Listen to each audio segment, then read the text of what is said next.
আমি একখন নাওরে যাত্রী যাত্রী একখন নাওরে আমি একখন নাওরে যাত্রী যাত্রী একখন নাওরে যদি সংঘাত হয় তেনে ধ্বংস হব করব আমার প্রগতি প্রভু সুয়াত ললো খরগর পরা ডক্টর ভূপেন হাজৰিকা অন্তৰকৰণে শ্ৰদ্ধাঞ্জলি নিবেদন কৰিছোঁ লগতে কেন্দ্ৰীয় মন্ত্ৰী সৰ্বানন্দ সোণোৱাল ডাঙৰীয়াক ধন্যবাদ জ্ঞাপন কৰিছোঁ যে তেওঁ এক সুন্দৰ কাৰ্যসূচী আজি আমাক দিলে আমাৰ শদিয়াৰ পৰা ধুবুৰীলৈকে এই গাঁৱৰ যাত্ৰাৰ জৰিয়তে এক সংগীত যাত্ৰা তেওঁ আজি অসমবাসীলৈ আগবঢ়াই দিছে আজি আমাৰ এই গুইজান ঘাটতে আমাৰ শিল্পীসকলে ডক্টৰ ভূপেন হাজৰিকাদেৱক শ্ৰদ্ধাঞ্জলি নিবেদন কৰাৰ লগতে তেখেতৰ যিখিনি গীত পৰিৱেশন কৰি পেলাই আজি ভূপেন দাক আমি স্মৰণ কৰিলোঁ ভূপেন দা আচলতে প্ৰত্যেকটো সুধাকণ্ঠ ডক্টৰ ভূপেন হাজৰিকাদেৱৰ আজিৰ জন্মদিনটো আমি গোটেই অসমবাসী গোটেই পৃথিৱীৰ বুকুত গোটেই ভাৰতবৰ্ষৰ মানুহে আমি এটা আনন্দ উপভোগ কৰিছোঁ আৰু সেইকাৰণে আজি ভাৰত চৰকাৰ অসম চৰকাৰে আজিৰ পৰা 2025ৰ পৰা 2026 লৈকে এই 8 ছেপ্টেম্বৰ তাৰিখলৈকে গোটেই বছৰজোৰা কাৰ্যসূচী হাতত লৈছে আৰু আজিৰ আৰম্ভণিতে এই শদিয়াৰ পৰা ধুবুৰীলৈকে যি যাত্ৰা বিস্তীৰ্ণ পাৰৰে যি যাত্ৰা আজি কৰিব লৈছে আমি অতি আনন্দিত হৈছোঁ ভূপেন দাৰ কথাটো কৈ আমি শেষ কৰিব নোৱাৰিম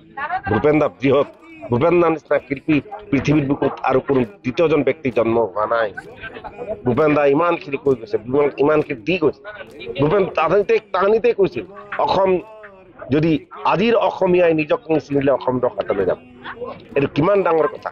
সেইকাৰণে আমি প্ৰত্যেকেই নিজৰ জাতিৰ নিজৰ সম্প্ৰদায় নিজৰ দেশখনৰ কথা আমি চিন্তা কৰিব লাগিব নহ'লে এটা সময়ত বিপদ আহিব বুলি কৈছে তেনেকুৱা বহু কথা কৈ গ'ল ভূপেন দাৰ কথাটো শেষ কৰিব নোৱাৰি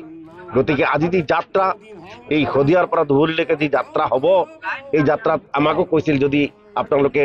যদি আমাক নিব পাৰিলেহেঁতেন কিন্তু আমি ইমানটো সময় দিব নোৱাৰিম 7 দিন 8 দিন এই নৈৰ পাৰত আমিতো গৈ থাকিব নোৱাৰিম গতিকে এই মুহূৰ্তত আমি আহিলোঁ আৰু ইয়াতে আহি পেলাই যি দেখিছোঁ আজি এটা সুন্দৰ পৰিৱেশ বহুত ভাল লাগিল আজিৰ এই দিনটোৰ পৰা এই যাত্ৰাত আমাৰ স্মৰণীয় এটা যাত্ৰা হ'ব নতুন অভিজ্ঞতা হ'ব তেখেতৰ 100 বৰ্ষৰ এই অনুষ্ঠানটিৰ কাৰণে আৰু IWAৰ তত্ত্বাৱধানত এই অনুষ্ঠানটি তেখেতসকলে ধৰিছে সৰ্বানন্দ সোণোৱাল ছাৰৰ তত্ত্বাৱধানত আৰু এই অনুষ্ঠানটিত বিভিন্ন ধৰণৰ আমাৰ তেখেতৰ ভূপেন হাজৰিকা দেৱ তেখেতৰ বিভিন্ন কালজয়ী গীতসমূহ আমি চৰ্চা কৰিম আমি বিভিন্ন স্থানত অনুষ্ঠানবোৰ কৰি যাম শদিয়াৰ পৰা ধুবুৰীলৈকে আৰু আমি বেণ্ড অফ থ্ৰীয়ে এটি মৰসাহ কৰা বুলি ক'ব লাগিব তেখেতৰ গীতসমূহ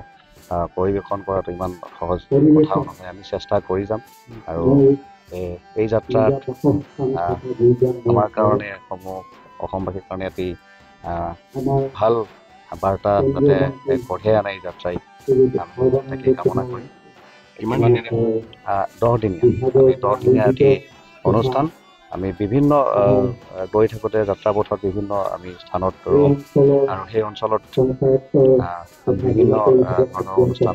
হ'ব তাত আমাৰ ভূপেন হাজৰিকাদেৱৰ তেখেতৰ গীতসমূহ চৰ্চা হ'ব আৰু বিভিন্ন স্থানত বিভিন্ন শিল্পী আমাৰ এই অনুষ্ঠানত ভাগ ল'ব গীত পৰিৱেশন কৰিব